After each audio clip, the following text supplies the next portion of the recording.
વિદ્યાર્થી મિત્રો, સ્વાગત છે યુટ્યુબ ચેનલ મિશન ગવર્મેન્ટ એક્ઝામની અંદર. આજના વિડીયોની અંદર હું તમારી સામે લઈને આવું છું ટાટ સેકન્ડરી માટેની મોક ટેસ્ટ સેટ નંબર 9. શરૂ કરીએ આજનો વિડીયો. પ્રથમ વિભાગ શિક્ષક અભિયોગ્યતા. પ્રથમ પ્રશ્ન, વર્ગખંડમાં શિસ્ત જાળવવાનો શ્રેષ્ઠ માર્ગ કયો છે? જવાબ આવશે ઓપ્શન સી, શિક્ષણ કાર્યને રસપ્રદ અને પ્રવૃત્તિમય બનાવવું. પ્રશ્ન નંબર 2, જો કોઈ વિદ્યાર્થી વર્ગમાં વારંવાર પ્રશ્ન પૂછે છે તો શિક્ષક તરીકે તમે શું કરશો? જવાબ આવશે ઓપ્શન સી, તેના પ્રશ્નોના સંતોષકારક જવાબ આપી તેને પ્રોત્સાહિત કરશો. પ્રશ્ન નંબર 3, માઇક્રો ટીચિંગમાં કઈ બાબત પર સૌથી વધુ ભાર મૂકવામાં આવે છે? જવાબ આવશે ઓપ્શન બી, ચોક્કસ શિક્ષણ કૌશલ્યોના વિકાસ પર.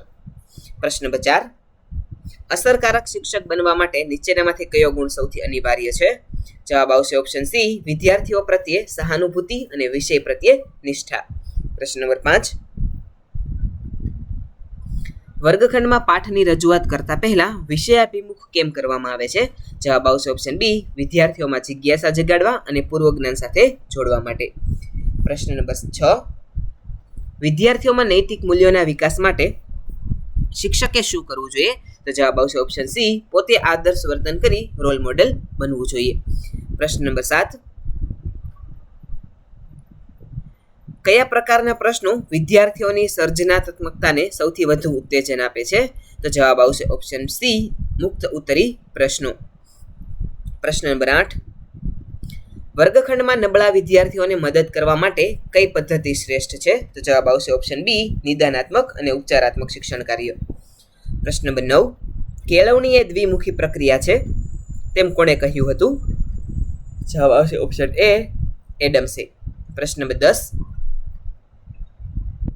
બ્લૂમના ટેક્સોનોમી મુજબ જ્ઞાનાત્મક ક્ષેત્રનું સૌથી ઉચ્ચ સ્તર કયું છે? તો જવાબ આવશે ઓપ્શન સી, મૂલ્યાંકન. પ્રશ્ન નંબર 11, વર્ગમાં અસરકારક પ્રત્યાયન માટે શું જરૂરી છે? જવાબ આવશે ઓપ્શન બી, વિદ્યાર્થીઓની સક્રિય ભાગીદારી. પ્રશ્ન નંબર 12, શિક્ષકે વર્ગમાં કયા પ્રકારનું નેતૃત્વ પૂરું પાડવું જોઈએ? તો જવાબ આવશે ઓપ્શન સી, લોકશાહી પ્રકારનું. પ્રશ્ન નંબર 13, પ્રોજેક્ટ પદ્ધતિ કયા સિદ્ધાંત પર આધારિત છે? જવાબ આવશે ઓપ્શન બી, જીવન દ્વારા શિક્ષણ. પ્રશ્ન નંબર 14, જો કોઈ બાળક વર્ગમાં ખૂબ જ ડરપોક હોય તો તમે શું કરશો? જવાબ આવશે ઓપ્શન બી, તેનો વિશ્વાસ વધારવા માટે તેને નાના કાર્યો સોંપશો. પ્રશ્ન નંબર 15, શિક્ષકની સફળતા શેમાં રહેલી છે? જવાબ આવશે ઓપ્શન સી, વિદ્યાર્થીઓના સર્વાગી વિકાસમાં. પ્રશ્ન નંબર 16, એકમ આયોજનમાં કઈ બાબત કેન્દ્રમાં હોય છે? તો જવાબ આવશે ઓપ્શન એ, વિષય વસ્તુનું સંગઠિત માળખું. પ્રશ્ન નંબર 17, કાળા પાટિયાનો ઉપયોગ કરતી વખતે કઈ બાબત ધ્યાનમાં રાખવી જોઈએ? જવાબ આવશે ઓપ્શન બી, અક્ષરો સ્પષ્ટ, સુવાચ્ય અને આકૃતિઓ ચોકસાઈવાળી હોવી જોઈએ. પ્રશ્ન નંબર 18, અધ્યાપનનું મુખ્ય કાર્ય શું છે? તો જવાબ આવશે ઓપ્શન બી, અધ્યયન માટેની પરિસ્થિતિનું નિર્માણ કરવું. પ્રશ્ન નંબર 19, સંગઠિત શિક્ષણમાં પ્રતિપોષણ કોના માટે છે? તો જવાબ આવશે ઓપ્શન સી, શિક્ષક અને વિદ્યાર્થીઓ બંને માટે. પ્રશ્ન નંબર 20, વિદ્યાર્થીઓના મૂલ્યાંકન માટેની શ્રેષ્ઠ પદ્ધતિ કઈ છે? જવાબ આવશે ઓપ્શન સી, સતત અને સર્વગ્રાહી મૂલ્યાંકન. હવે જોઈએ વિભાગ નંબર 2, તાર્કિક ક્ષમતા અને ગાણિતિક કોયડાઓ. પ્રશ્ન નંબર 21, જો ઉત્તર દિશા વાવ્ય બની જાય, પશ્ચિમ દિશા નૈઋત્ય બની જાય તો દક્ષિણ પૂર્વ દિશા કઈ બનશે? જવાબ આવશે ઓપ્શન સી, પૂર્વ દિશા. પ્રશ્ન નંબર 22, શ્રેણી પૂર્ણ કરો. 2, 6, 21, 88, 445, ત્યાર પછી કઈ સંખ્યા આવશે? જવાબ આવશે ઓપ્શન સી, 2676. પ્રશ્ન નંબર 23, એક વર્તુળાકાર મેદાનમાં 8 વ્યક્તિ ABCDEFGH બેઠા છે. જો દરેક વ્યક્તિ ઘડિયાળની દિશામાં 4 સ્થાન ખસે તો પૂર્વમાં બેઠેલો વ્યક્તિ હવે કઈ દિશામાં હશે? તો જવાબ આવશે ઓપ્શન સી, પશ્ચિમ. પ્રશ્ન નંબર 24, એ બીના પિતા છે, સી છે એ બીની માતા છે, ડી છે એ એનો પુત્ર છે, તો ડીનો સી સાથે શું સંબંધ હશે? તો જવાબ આવશે ઓપ્શન ડી, પુત્ર. પ્રશ્ન નંબર 25, નીચેનામાંથી કઈ સંખ્યા બાકીની સંખ્યાઓથી જુદી પડે છે? સંખ્યા છે 125, 216, 343, 512, 729 અને 1001. જવાબ આવશે ઓપ્શન સી, 1001. પ્રશ્ન નંબર 26, જો સ્કૂલને VFKRO લખાય તો કોલેજને શું લખાશે? જવાબ આવશે ઓપ્શન એ, FROOHJH. પ્રશ્ન નંબર 27, એક વ્યક્તિ ઉત્તર તરફ 10 કિલોમીટર જાય છે, પછી જમણે વળીને 10 કિલોમીટર જાય છે, ફરી ડાબે વળી 10 કિલોમીટર જાય છે તે પ્રસ્થાન બિંદુથી કઈ દિશામાં હશે? જવાબ આવશે ઓપ્શન સી, ઉત્તર પૂર્વ દિશામાં. પ્રશ્ન નંબર 28, રિવોલ્યુશનરી શબ્દનો ઉપયોગ કરી કયો શબ્દ બનાવી શકાશે નહીં? તો જવાબ આવશે ઓપ્શન ડી, LOVELY એટલે કે લવલી. પ્રશ્ન નંબર 29, 2 અને 20 વાગ્યે ઘડિયાળના બંને કાંટા વચ્ચે કેટલા અંશનો ખૂણો હશે? જવાબ આવશે ઓપ્શન બી, 50 અંશનો. પ્રશ્ન નંબર 30, એક લીપ વર્ષમાં કુલ કેટલી સેકન્ડો હોય છે? તો જવાબ આવશે ઓપ્શન બી. પ્રશ્ન નંબર 31, શ્રેણીનું આગળનું પદ શોધો. W1 U4 S9 Q16. તો જવાબ આવશે ઓપ્શન બી, O25. પ્રશ્ન નંબર 32, 5 પુસ્તકો એકબીજા ઉપર પડેલા છે.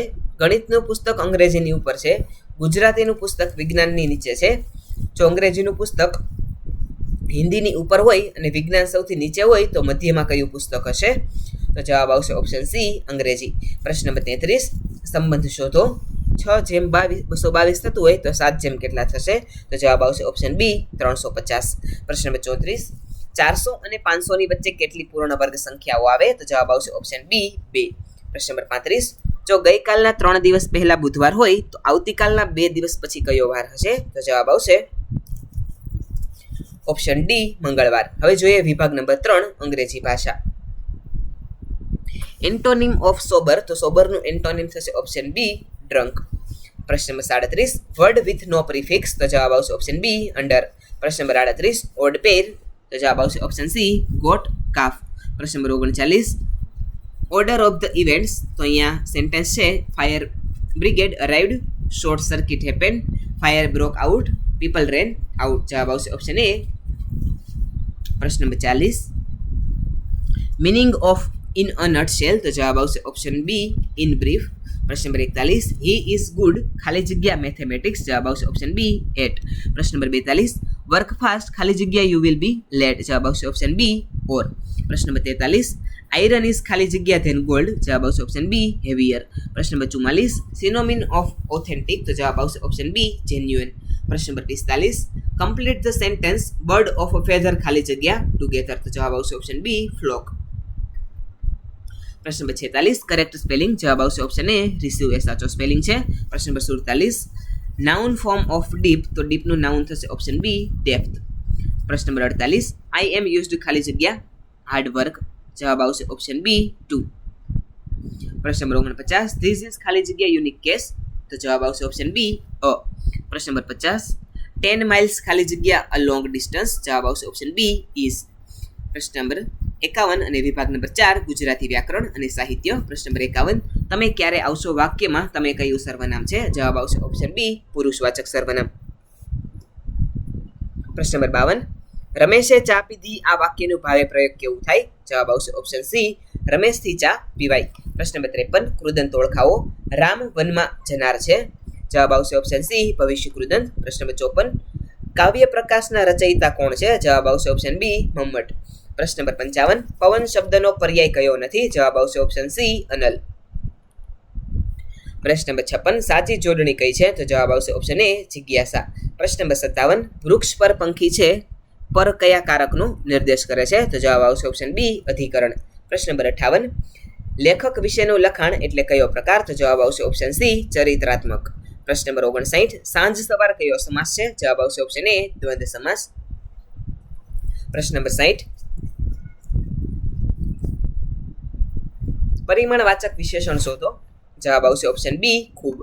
પ્રશ્ન નંબર 61, આશીર્વાદ સાચી રીતે ક્યાં લખાયેલ છે? તો જવાબ આવશે ઓપ્શન બી, આશીર્વાદ. પ્રશ્ન નંબર 62, સ્ત્રી શબ્દનો પર્યાય કયો નથી? તો જવાબ આવશે ઓપ્શન સી, સવિતા. પ્રશ્ન નંબર 63, વાક્ય શુદ્ધિ હોય તેવું વાક્ય શોધો. જવાબ આવશે ઓપ્શન એ, અહીં ગાયનું શુદ્ધ દૂધ મળે છે. પ્રશ્ન નંબર 64, સ્વતંત્રતાપૂર્વકમાં કઈ ભૂલ છે? તો જવાબ આવશે ઓપ્શન બી, પૂર્વક. પ્રશ્ન નંબર 65, વાક્યમાં અટકવા માટે કયું ચિહ્ન વપરાય છે? તો જવાબ આવશે ઓપ્શન બી, અલ્પવિરામ. પ્રશ્ન નંબર 66, નરસિંહ મહેતાના પદ કયા છંદમાં છે? તો જવાબ આવશે ઓપ્શન બી, ઝૂલણા. પ્રશ્ન નંબર 67, માનવીની ભવાઈના લેખકો કોણ છે? જવાબ આવશે ઓપ્શન બી, પન્નાલાલ પટેલ. પ્રશ્ન નંબર 68, વિધાન એ, લોખંડ ગરમ કરવાથી ફેલે છે કારણ આર, પદાર્થ ગરમીથી વિસ્તરણ પામે છે. જવાબ છે ઓપ્શન એ, એ અને આર બંને સાચા છે. પ્રશ્ન નંબર 69, મેરી કોમનો સંબંધ મણિપુર સાથે હોય તો હાર્દિક પંડ્યાનો સંબંધ કોની સાથે છે? તો જવાબ આવશે ઓપ્શન બી, ગુજરાત. પ્રશ્ન નંબર 70, ક્ષેત્ર જોડો નૃત્ય, સંગીત, રમત અને સાહિત્ય. જવાબ આવશે ઓપ્શન એ, મૃણાલિની સારાભાઈ, પંડિત જસરાજ, સુનિલ ગાવસ્કર અને કનૈયાલાલ મુનશી. વિભાગ નંબર 5, મનોવિજ્ઞાન અને સામાન્ય જ્ઞાનના પ્રશ્નો. પ્રશ્ન નંબર 71, લોથલની શોધ કોણે કરેલી હતી? જવાબ આવશે ઓપ્શન બી, SR રાવ. પ્રશ્ન નંબર 72, રાણીની વાવ કયા વંશ દરમિયાન બંધાઈ હતી? જવાબ આવશે ઓપ્શન બી, સોલંકી વંશ. પ્રશ્ન નંબર 73, ગુજરાતમાં કઈ નદી કુંવારિકા ગણાય છે? જવાબ આવશે ઓપ્શન બી, સરસ્વતી. પ્રશ્ન નંબર 74, NEP 2020 મુજબ 21મી સદીના શિક્ષણનો હેતુ શું છે? જવાબ આવશે ઓપ્શન બી, સર્જનાત્મકતા અને ટીકાત્મક વિચાર. પ્રશ્ન નંબર 75, CPDની ભલામણ વર્ષમાં કેટલા ટકા કલાકની છે? તો જવાબ આવશે ઓપ્શન બી, 50.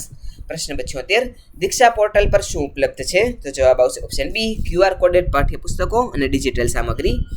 પ્રશ્ન નંબર 77, સફળ મૂલ્યાંકન માળખું કોના માટે છે? જવાબ આવશે ઓપ્શન બી, શાળાના વિદ્યાર્થીઓ ગ્રેડ 3, 5 અને 8 માટે. પ્રશ્ન નંબર 78, નવી શિક્ષણ નીતિમાં કયું મંત્રાલય જવાબદાર છે? તો જવાબ આવશે ઓપ્શન બી, શિક્ષણ મંત્રાલય.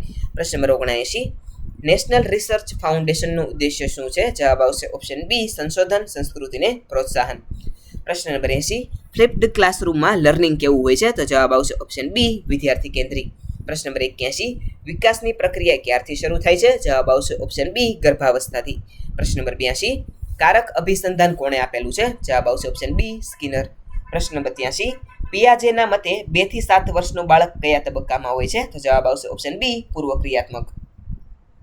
પ્રશ્ન નંબર 84, આંતરવૈયક્તિક બુદ્ધિ એટલે શું? જવાબ આવશે ઓપ્શન બી, બીજાના મનોભાવો અને લાગણીઓને સમજવી. પ્રશ્ન નંબર 85, પ્રેરણાનો માનવવાદી સિદ્ધાંત કોણે આપ્યો? જવાબ આવશે ઓપ્શન બી, અબ્રાહમ મેસ્લો. પ્રશ્ન નંબર 86, આક્રમકતા એ કેવું વર્તન છે? તો જવાબ આવશે ઓપ્શન બી, નકારાત્મક અનુકૂલન. પ્રશ્ન નંબર 87, ઓટિઝમ ધરાવતું બાળક મુખ્યત્વે શેમાં મુશ્કેલી અનુભવે છે? જવાબ આવશે ઓપ્શન બી, સામાજિક સંપર્ક અને સંવાદમાં. પ્રશ્ન નંબર 88, જી ફેક્ટર અને એસ ફેક્ટર બુદ્ધિનો સિદ્ધાંત કોણે આપ્યો? જવાબ આવશે ઓપ્શન બી, સ્પિયરમેન. પ્રશ્ન નંબર 89, તરુણાવસ્થાનો સમયગાળો કયો છે? જવાબ આવશે ઓપ્શન બી, 12 થી 18 વર્ષ. પ્રશ્ન નંબર 90, ડિફેન્સ મિકેનિઝમ શબ્દ કોણે આપ્યો? જવાબ આવશે ઓપ્શન બી, સિગ્મન્ડ ફ્રોઈડ. પ્રશ્ન નંબર 91, ઉદાત્તીકરણ એટલે શું? જવાબ આવશે ઓપ્શન બી, સામાજિક રીતે અસ્વીકાર્ય ઈચ્છાઓને સર્જનાત્મક માર્ગે વાળવી. પ્રશ્ન નંબર 92, બુદ્ધિઆંક 140 થી વધુ હોય તેવા બાળકને કેવું કહેવાય? તો જવાબ આવશે ઓપ્શન સી, પ્રતિભાશાળી. પ્રશ્ન નંબર 93, બ્લૂમ ટેક્સોનોમીમાં એનાલિસિસ એટલે શું? જવાબ આવશે ઓપ્શન બી, માહિતીને ભાગોમાં વહેંચીને સમજવી. પ્રશ્ન નંબર 94, ફોર્મેટિવ અસેસમેન્ટનો મુખ્ય ઉદ્દેશ્ય શું છે? જવાબ આવશે ઓપ્શન બી, શિક્ષણ પ્રક્રિયામાં સુધારો કરવો. પ્રશ્ન નંબર 95, મનોવિજ્ઞાનની સૌથી જૂની પદ્ધતિ કઈ છે? તો જવાબ આવશે ઓપ્શન બી, આત્મનિરીક્ષણ. પ્રશ્ન નંબર 96, કસોટીની પ્રમાણભૂતતા એટલે શું? તો જવાબ આવશે ઓપ્શન બી, કસોટી જે હેતુ માટે બનાવેલી હોય તે જ માપતી હોય. પ્રશ્ન નંબર 97, કચ્છની રસધારના લેખક કોણ છે? તો જવાબ આવશે ઓપ્શન બી, દુલેરાય કારાણી. પ્રશ્ન નંબર 98, કેળવણી એટલે બાળક અને માણસના શરીર, મન અને આત્માનું પ્રગટીકરણ. આ કોનું વિધાન છે? તો જવાબ આવશે ઓપ્શન બી, ગાંધીજી. પ્રશ્ન નંબર 99, શિક્ષણમાં ક્રિયા દ્વારા શિક્ષણના પ્રણેતા કોણ છે? જવાબ આવશે ઓપ્શન બી, જ્હોન ડ્યુઈ. પ્રશ્ન નંબર 100, મહાત્મા ગાંધીની કેળવણી પદ્ધતિ કયા નામે ઓળખાય છે? તો જવાબ આવશે ઓપ્શન એ, બુનિયાદી શિક્ષણ અથવા તો વર્ધા યોજના. વિદ્યાર્થી મિત્રો, આ હતી આજની mock test number series number 9. આવી જ અન્ય મોક ટેસ્ટ સાથે આવતીકાલે ફરીથી મળીશું. જો તમે ચેનલની અંદર નવા હોય તો ચેનલને લાઇક, શેર અને સબસ્ક્રાઇબ કરવાનું ના ભૂલતા. Thank you.